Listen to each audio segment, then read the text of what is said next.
পদ্মা সেতু, পদ্মা সেতু তো অনেকে চিনেন, যারা অনেকেই গেছেন পদ্মা সেতুতে। পদ্মা সেতু নিয়ে অনেক সমালোচনা ছিল, আলোচনা সমালোচনা আছে, এবং কি টুক করে ফালাই দেওয়ার মতন গল্প আছে, ডক্টর ইউনূস থেকে শুরু করে অনেকেরই।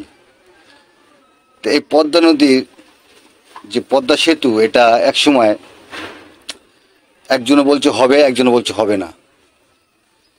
তো যিনি বলছে হবে না তিনি সাবেক প্রধানমন্ত্রী বেগম খালেদা জিয়া, যে পদ্মা সেতু হবে না।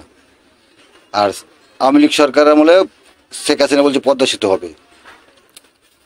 এখন আমি এই কথাটা শুনে মাথায় একটা প্রশ্ন জাগছিল, যে পদ্মা সেতু আওয়ামী লীগের আমলে সম্ভব না, অথচ এই পদ্মা সেতু কিন্তু আওয়ামী লীগের আমলেই করছে।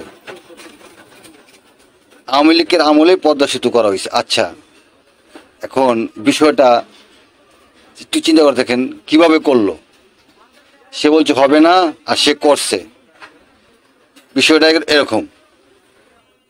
এখন আমার মাথায় একটা জিনিস চিন্তা এলো, পদ্মা সেতু আওয়ামী লীগের আমলে সম্ভব না, কিন্তু আওয়ামী লীগের আমলে করছে। তাহলে বেগম খালেদা জিয়াকে ভুল বলছে? না, বেগম খালেদা জিয়া ভুল বলে নাই। সমস্যাটা কোন জায়গায়? সমস্যাটা হলো এক জায়গায়, যে পদ্মা সেতু আওয়ামী লীগের আমলে সম্ভব না। মানে আওয়ামী লীগের আমল বলতে কি বুঝেছে বেগম খালেদা জিয়া, যে 5 বছরে পদ্মা সেতু করা সম্ভব না। কিন্তু এই ব্যাপারে আজ পর্যন্ত কোনো কথা ওঠে নাকি, এই ব্যাপারে যুক্তিখণ্ডও দেখি নেই।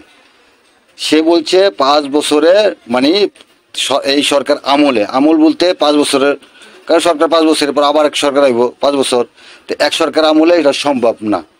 হ্যাঁ, যেহেতু সে অনেক বছর আসছিল তখন পদ্মা সেতু করতে পারছে, কিন্তু এটা কিন্তু 5 বছরের আমল, মানে এক সরকার আমল হলে 5 বছর আমলে পদ্মা সেতু করা সম্ভব না। এখন আপনারা বলেন কোনটা রায়?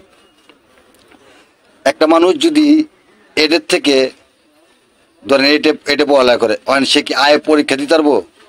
আয় পরীক্ষা দিতে গেলে সর্বোচ্চ তার পড়ালেখা এসএসসি পরীক্ষা দেওয়ার পরে আয় ভর্তি হইতে হইব। তো সে 5 বছর থাকার পরে আরও 5 বছর সময় পেলে তখন এটা সম্ভব, কেন ছোট একটা প্রকল্প না। তো এই যে বেগম খালেদা জিয়া কিন্তু ভুল বলে নেই, পদ্মা সেতু আওয়ামী লীগের আমলে সম্ভব না। ঠিক আছে, যাই হোক, ব্রিজ কিন্তু হয়েছে, কিন্তু কথাটা কিন্তু পারফেক্ট বলছিল।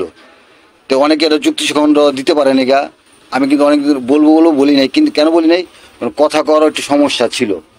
তো আপনারা আমার ভিডিওটা দেখে বুঝতে পারবেন যে এই কথাটা যুক্তি আছে কিনা।